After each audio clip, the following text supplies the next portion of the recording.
Welcome to my brief description of my own website, wherein I will give you a proper rundown of what my website entails and basically how we bring this sports website to life. So, the process began with the choice of a web host. After careful consideration, a web host named Infinity Free was chosen, primarily because of its many features, along with its low cost as compared to its other rivals, uh, being DreamHost, which with a pretty big uh, list of features, but also with a high price. Um, After we chose a web host, I installed WordPress, which is one of the most renowned and most robust web content management systems available. So, this powerful platform was chosen for it on the chosen website host, which is Infinity Free. As you can see uh, on the screen here, we have my dashboard.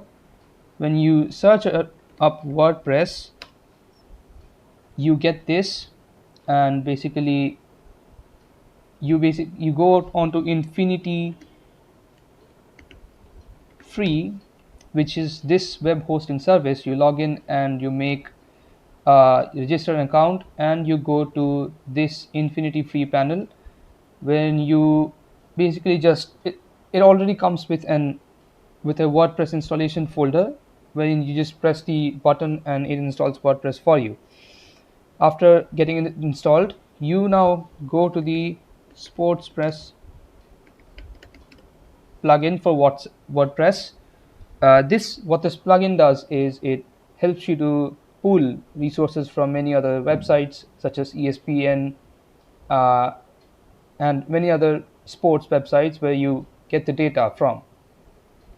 After you're done with that, you can basically set up.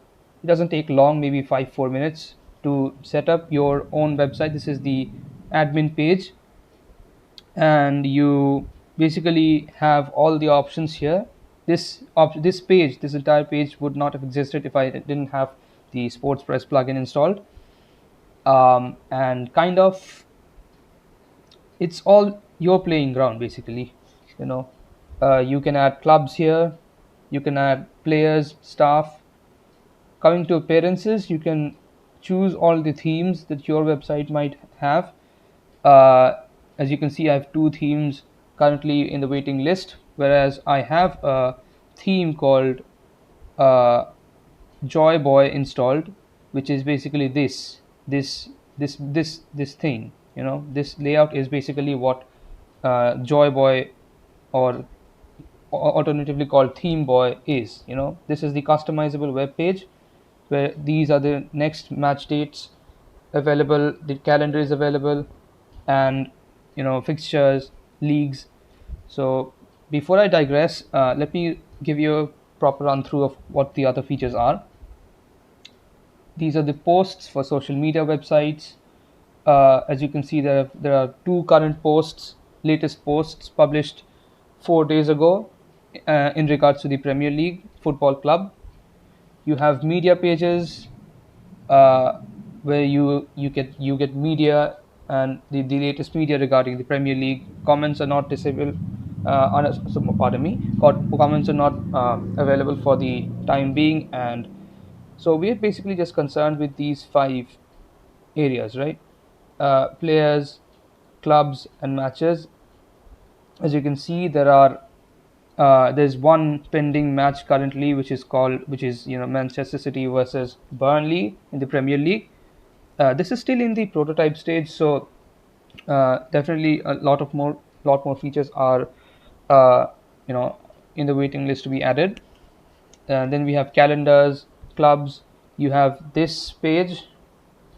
Let me just quickly go and show you how I got this installed.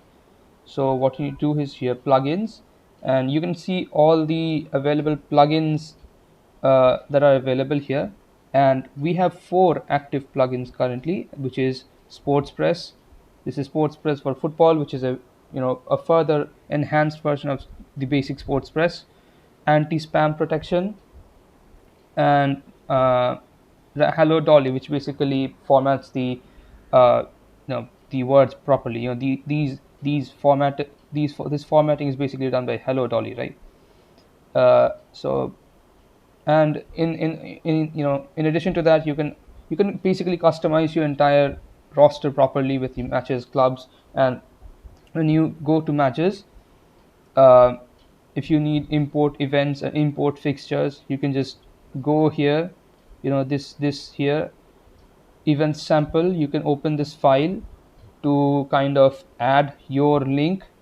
See, you can add your link. This is a very basic and common rundown example. After you browse and select your file, you can upload and import the site from which you're drawing from, such as ESPN, and it will basically show the event right here.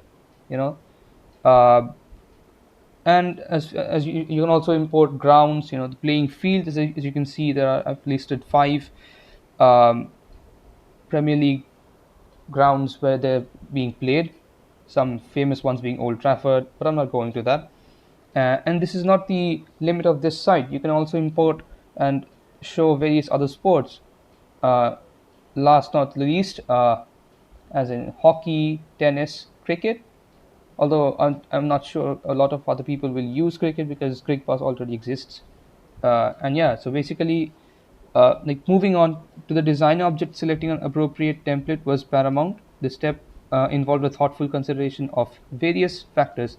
The template needed to strike a balance between aesthetics, functionality, and user experience. It was also interactive, that the chosen template not only resonated with the sports theme, but also offered responsive design elements. We did functional testing, as in if it was accessible from various devices or not. We had an iPad test, an Android test, a Mac test, a Linux test, and all was ensured before we released and published this version. Uh, and I think I've already gone over the themes part, and there's nothing different. Yeah. As for the matches, you can upload the actual Google Maps location of the fields in which they've been played in, or any other stadium. This is an actual functionable plugin that's also been installed. This was not there, and it comes with the SportsPress Pro plugin. And as for this blog, you can just change whatever you want, as in the colors, headings, images, and it here you can see homes, fixtures, and results, league tables, which is being updated as we speak, and the roster. These all draw from this part, right? Let me just leave this properly. This is the current match that is being anticipated, and hold on. And that's basically it. As we go forward, we get better uh, functionality testing done. You get widgets, colors, and yeah. As for players, staff, it's all here. There's not much to say, and that's it. Thank you. Thank you for listening to me.